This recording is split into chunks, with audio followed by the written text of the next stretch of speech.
और अब इस जंग को महायुद्ध में बदलने की तैयारी है, क्योंकि नाटो देश यूक्रेन की फाइटर जेट की बड़ी खेप देने जा रहे हैं, जिसके बाद यूक्रेन क्रीमिया पर बड़ा हमला कर सकता है। अगर ऐसा हुआ तो पुतिन बदला जरूर लेंगे और यूक्रेन का काम तमाम करने के लिए किसी भी हद तक जा सकते हैं, यहां तक कि वो उन तमाम देशों पर भी हमला कर सकते हैं जो यूक्रेन को फाइटर जेट दे रहे हैं।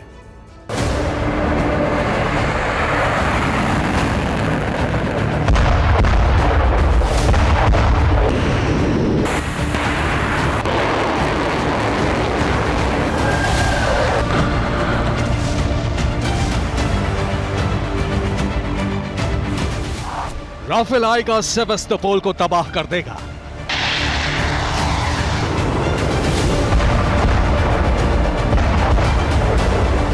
ग्रिपेन आएगा, कर्च ब्रिज पर बम गिराएगा।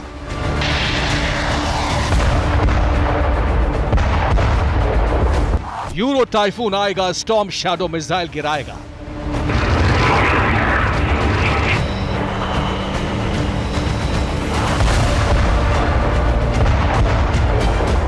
आखिर में F-16 आएगा, क्रीमिया को तहस नहस कर देगा।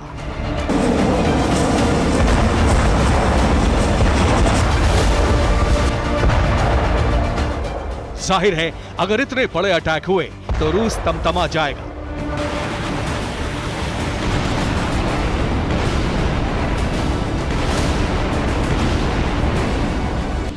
और फिर ऐसा पलटवार कर सकता है जिससे यूक्रेन का पूरी तरह खात्मा हो जाए।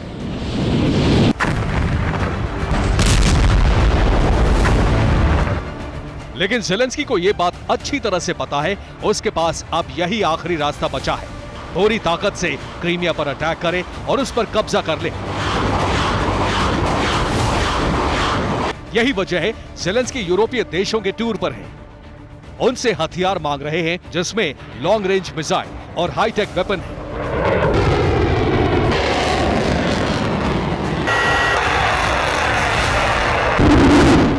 लेकिन ज़ेलेंस्की की सबसे पहली और बड़ी डिमांड है फाइटर जेट।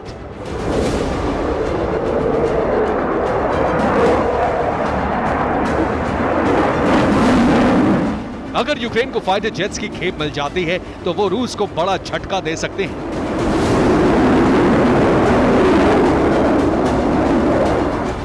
क्रेमलिन पर अटैक करके यूक्रेन अपने इरादे जता चुका है। लेकिन यूक्रेन के अपना मंसूबा पूरा करने में एक बड़ी अड़चन है।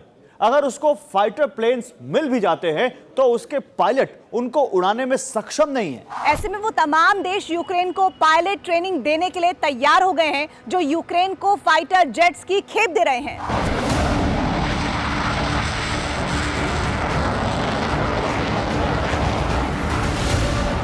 नेटो देश न सिर्फ फाइटर जेट्स यूक्रेन भेज रहे हैं, बल्कि उन्हें उड़ाने और अटैक करने की ट्रेनिंग भी देने जा रहे हैं।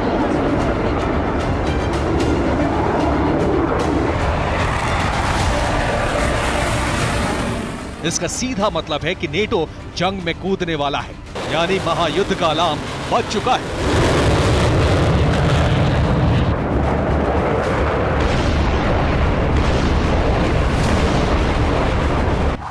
अभी शुरुआत में 3 देशों ने यूक्रेन के पायलट्स को ट्रेनिंग देने की हामी भरी है, जिसमें सबसे पहले ब्रिटेन ने कहा है, उसके बाद अमेरिका भी तैयार हो चुका है और फ्रांस भी ट्रेनिंग के लिए रजामंदी दे चुका है। ज़ेलेंस्की ब्रिटेन दौरे पर पहुंचे तब ब्रिटेन ने अपनी सहमति जता दी, जबकि इससे पहले फ्रांस ने राफेल की खेप भेजने का फैसला किया था।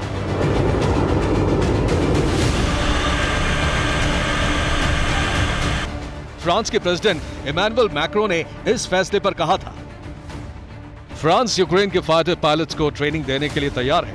यह ट्रेनिंग तत्काल प्रभाव से शुरू हो जाएगी। इसके अलावा फ्रांस यूक्रेन को सैन्य मदद की खेप में लॉन्ग रेंज मिसाइल भी भेजेगा।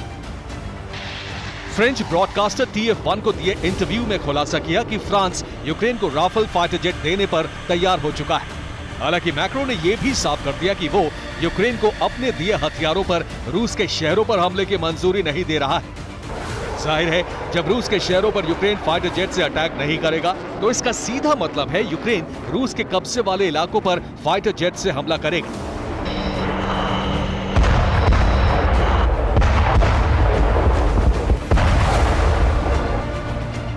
जिसमें क्रीमिया उसका टारगेट नंबर 1 है, जो 2014 से रूस के पास है।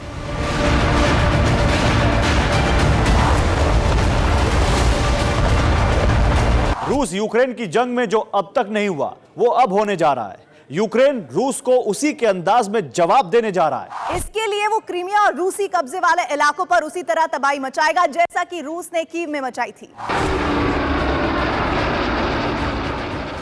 और इस काम के लिए नेटो देशों से फाइटर जेट्स मिलने वाले हैं, साथ ही लॉन्ग रेंज मिसाइल और लॉन्ग रेंज ड्रोन भी यूक्रेन पहुंचने वाले हैं।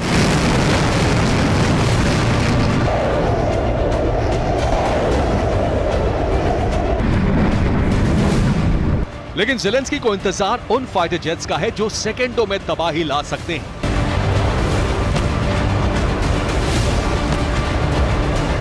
आपको वो देश दिखाते हैं जो यूक्रेन को फाइटर जेट्स दे रहे हैं या देने वाले हैं। अमेरिका F-16 फाइटर जेट भेजने को तैयार है। ब्रिटेन यूरो फाइटर टाइफून भेज रहा है, जबकि जर्मनी भी यूरो फाइटर की खेप भेजने की तैयारी में है। वहीं फ्रांस राफेल और मिराज भेज रहा है, जबकि Sweden Gripen fighter jet supply करने वाला है। इतना ही नहीं, पोलैंड और स्लोवाकिया MiG-29 की खेप भेज रहे हैं। MiG-29 दोनों ने रूस से खरीदे थे। इसके अलावा बुल्गारिया रूस में बना Su-25 यूक्रेन को दे रहा है। इतना ही नहीं, नीदरलैंड्स और डेनमार्क अमेरिका से मिले F-16 फाइटर जेट्स यूक्रेन को भेज रहे हैं।